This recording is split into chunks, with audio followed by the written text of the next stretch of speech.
Paul McCartney finally reveals what we all suspected about George Harrison. What he said will leave you speechless. It was very emotional, and it keeps being emotional because, I'm singing with my old buddy again. Paul McCartney was born on June 18, 1942, in Liverpool, England. His remarkable journey from a working-class boy in post-war Britain to becoming a global music icon represents a story of extraordinary talent, perseverance, and creative vision. Music ran deep in the McCartney household. His father, Jim, was a jazz musician who played piano and trumpet, while his mother, Mary, devoted herself to nursing. When Paul was just 14, tragedy struck. Mary died from breast cancer. This devastating loss profoundly shaped him and would later inspire one of his most moving compositions, Let It Be, which came to him in a dream about her. Paul's path to musical greatness began at a church fete in 1957 when he met John Lennon. Impressed by Paul's ability to tune a guitar and recall lyrics perfectly, Lennon invited him to join his band, the Quarrymen. This moment would become one of the most pivotal meetings in popular music history. Together, Lennon and McCartney forged an unparalleled songwriting partnership, creating hundreds of songs that would define an entire generation. When the Beatles emerged in the early 1960s, they revolutionized music through their unique combination of talent, charisma, and innovation. McCartney, serving as the band's bassist and one of its lead vocalists, became essential to their distinctive sound. His melodic bass lines, versatile vocals, and gift for crafting both tender ballads and energetic rock songs made him irreplaceable. During the Beatles' meteoric rise, McCartney composed some of their most enduring works: Yesterday, Hey Jude, Let It Be, and Blackbird. Each song showcased his remarkable ability to marry melody with emotion, resonating with listeners across cultures and generations. While Lennon often contributed an introspective and rebellious quality, McCartney brought melodic sophistication and romantic sensibility, creating the perfect balance that defined the Beatles' genius. Even as the group pushed boundaries with groundbreaking studio techniques and genre experimentation, McCartney's artistry remained central to their evolution. He played a crucial role in producing albums like Sgt. Pepper's Lonely Hearts Club Band, which became an emblem of 1960s counterculture and one of the most critically acclaimed albums in music history. When the Beatles disbanded in 1970, McCartney faced the formidable challenge of reinventing himself as a solo artist. Despite enormous pressure and intense scrutiny, he succeeded brilliantly. His debut solo album, McCartney, featured the classic Maybe I'm Amazed, a heartfelt love song dedicated to his first wife, Linda Eastman. Together, Paul and Linda formed Wings, which achieved tremendous commercial success throughout the 1970s, with hits including Band on the Run, Live, and Let Die, Jet, and Silly Love songs. Wings' worldwide tours and chart-topping albums proved that McCartney could flourish beyond the Beatles, further cementing his legacy as one of music's most successful artists. Even as he entered his 60s, Paul McCartney showed no signs of slowing down. His passion for music remained as vibrant as during his Beatles youth. Rather than retreating into retirement or coasting on his legendary past, McCartney continued touring the world, performing to sold-out arenas filled with multiple generations of fans. His concerts became celebrations not only of his incredible musical history, but also of his enduring creativity. He became known for marathon performances, often lasting nearly 3 hours, featuring songs spanning his entire career, from early Beatles classics like Hey Jude and Let It Be, to solo favorites such as Band on the Run and Maybe I'm Amazed.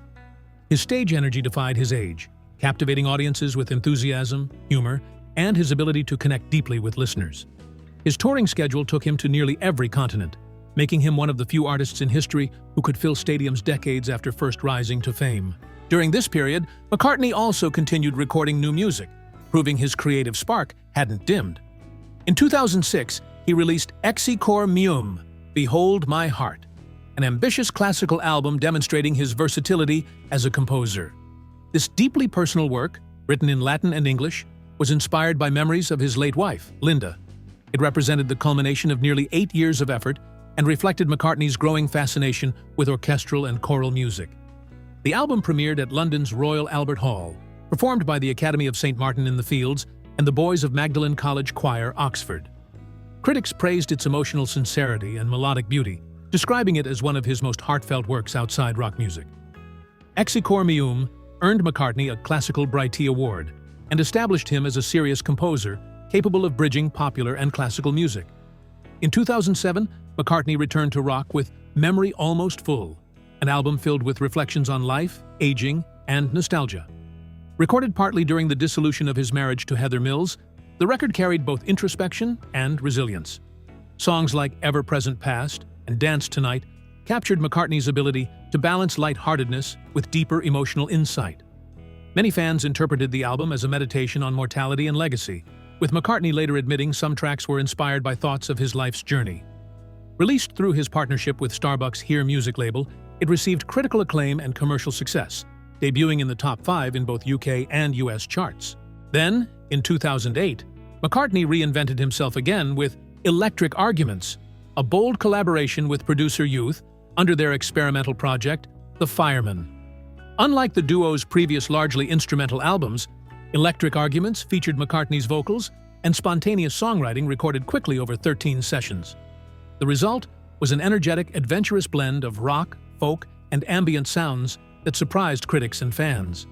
Tracks like Sing the Changes and Nothing Too Much Just Out of Sight showcased a raw improvisational quality rarely heard in McCartney's polished pop productions.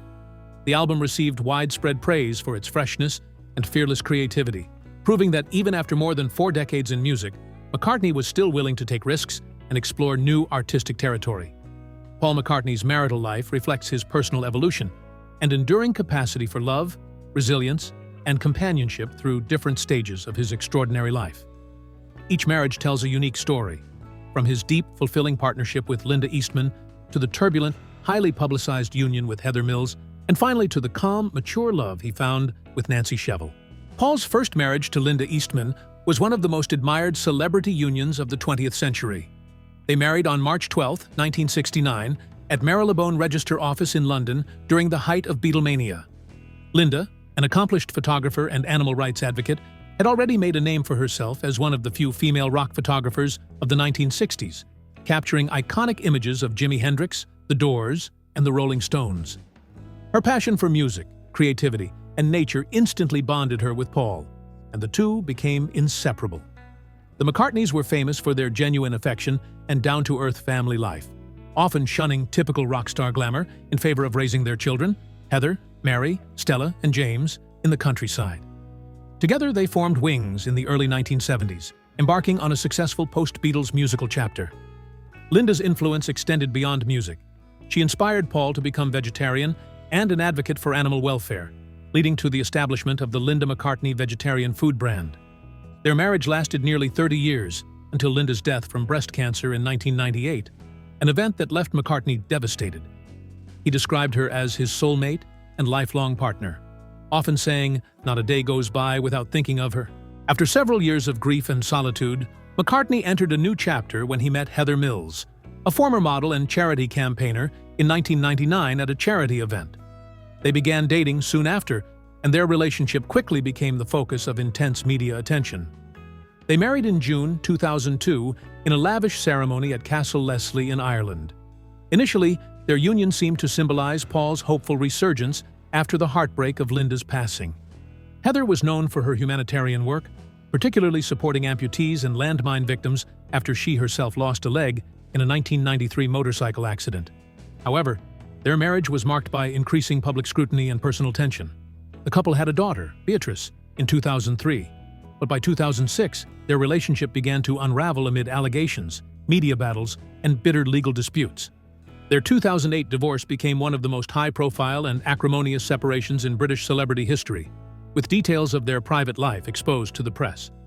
Despite the controversy, McCartney handled the ordeal with grace and dignity, focusing on his music and his role as father to his young daughter. In 2011, McCartney found love again with Nancy Shevell, a businesswoman and member of the board of the New York Metropolitan Transportation Authority.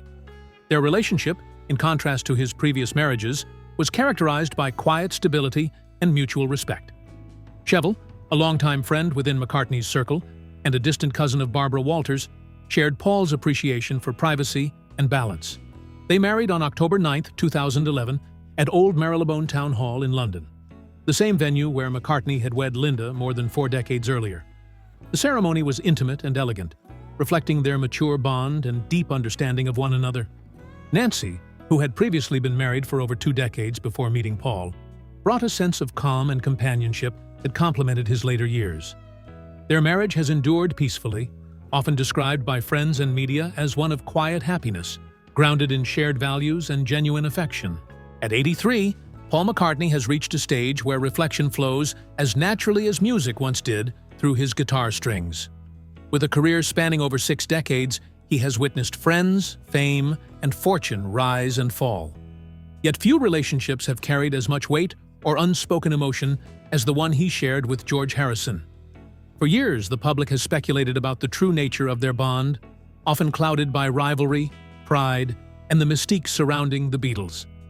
Now in his twilight years, McCartney has chosen to speak candidly, not with bitterness or nostalgia, but with the tenderness of someone finally ready to tell the truth. "George was like a little brother to me," McCartney admits, his voice softened by time. "When we were young, I always felt protective of him. He was the youngest in the group, but he had this quiet confidence. You couldn't push him around for long." McCartney recalls their earliest days traveling through Liverpool and Hamburg, playing in small clubs and living off pennies, when George's shy smile and precise guitar playing began shaping the sound that would soon conquer the world. "He was always experimenting," McCartney continues. "He'd find a chord none of us had ever used before, and suddenly the whole song would change." But McCartney also acknowledges the tension that sometimes arose between them. As the Beatles evolved, creative clashes became inevitable. Paul's perfectionism and George's desire for artistic independence often collided. "I was probably too bossy," McCartney concedes with a rueful grin. "I had this vision of how things should sound, and sometimes I didn't give George enough space to express himself." Looking back, I wish I'd encouraged him more. He pauses, reflecting on what so many fans sensed but never heard confirmed, that Harrison's frustration at being overshadowed by Lennon and McCartney's dominance left lasting scars. George had these incredible songs. Something, Here Comes the Sun. And when I heard them, I realized he didn't need anyone's approval. He'd found his voice. In recent interviews, McCartney has been especially open about the final years of their friendship. When Harrison was battling cancer, the two reunited privately, putting aside old grievances. "We sat together for hours, just talking and holding hands," McCartney reveals softly. "We didn't talk about the Beatles or fame. We talked about gardening, family, love, the real things that matter." I could feel the peace in him. The moment left a lasting impression on McCartney, who admits it brought him a sense of closure. "When I left that day, I knew it would probably be the last time I saw him. But I also knew we were okay. There was nothing left unsaid." Even now, McCartney keeps George's memory close. He often performs something in concert, beginning on a ukulele, Harrison's favorite instrument, before the band joins in. "I can feel him there with me," Paul says with a gentle smile. "It's like he's laughing at me from the other side, saying, 'You finally got it right, mate.'" The audience can sense that emotional connection too. It's not just a performance, but a tribute, a spiritual reunion between two brothers whose love endured beyond all the noise of fame. Reflecting on the decades since George's passing, McCartney acknowledges how deeply Harrison influenced his outlook on life. "George taught me patience. He taught me to slow down, to appreciate things like a garden, a sunset, a simple melody. I used to rush through everything, always thinking about the next song or the next tour. George would say, 'Just be here now, Paul.' I didn't get it then, but I do now."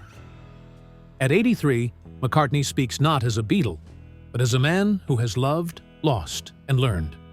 His memories of George are no longer tinted by the rivalry or regrets of youth. They are softened by gratitude. "I miss him every day," Paul says. "But when I play his songs, when I think of him laughing, it feels like he's still around. He's in the music. He's in the air." In revealing this truth, McCartney doesn't just honor his old friend, he completes a circle that began in the smoky clubs of Liverpool and ended in the quiet peace of forgiveness. For him, George Harrison was never just the quiet Beatle. He was a soulmate, a musical partner, and ultimately, a teacher. And as McCartney's own journey nears its closing act, his words remind the world that love, even in its most complicated forms, is the truest legacy the Beatles ever left behind. If this story moved you or sparked curiosity, don't forget to hit that like button, subscribe, and turn on the notification bell so you never miss another deep dive into the lives of the stars who shaped history. We'll keep bringing you the stories behind the spotlight, the ones you've never heard, but won't forget. And now, we want to hear from you. Drop your thoughts in the comments below.